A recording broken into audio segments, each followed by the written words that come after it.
Bilang paghahanda para kay Bagyong Tino, nakahanda at nakaalerto na ang buong puwersa ng Cebu City Police Office upang agad makapagsagawa ng relief at rescue operation kung magkakaroon man ng sakuna. Tinutukan niya ni Patrolwoman Flora May Azares. Bilang paghahanda sa posibleng epekto ng Tropical Depression Tino, ang Cebu City Police Office, sa pamumuno ni Acting City Director Police Colonel Enrico E. Figueroa, ay nagsagawa ng inspeksyon ng Search and Rescue SAR na kagamitan at activation ng CCPO SAR team nitong umaga ng Nobyembre 3 ng taong kasalukuyan. Ang aktibidad ay naglalayong tiyakin ang operational readiness, functionality at capability ng lahat ng SAR na kagamitan at kapulisan alinsunod sa Disaster Preparedness Directives ng Philippine National Police. Ang aktibong panukalang ito ay bahagi ng pagpapanatili ng mataas na antas ng kahandaan sa pagtugon sa sakuna, lalo na sa harap na potential na emergency na nauugnay sa panahon.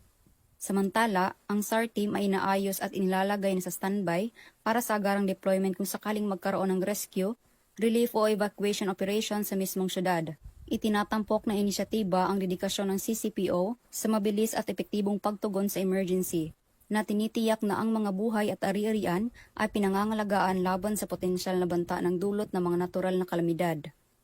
Mahigpit na pinapayuhan ng Cebu City Police Office ang publiko, lalo na ang mga naninirahan sa baha at landslide-prone area, na manatiling mapagbantay, makinig sa mga opisyal na payo, at makipagtulungan sa mga otoridad kung sakaling kailangan ng paglikas o iba pang hakbang sa kaligtasan.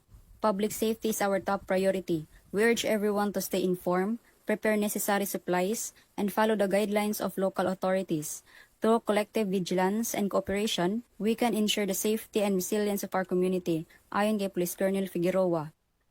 Mula dito sa Central Visayas, ako ay inyong Police News Network Correspondent, Patrolwoman Flora May Azares, alagad ng batas, tagataguyod ng Balitang Pulis.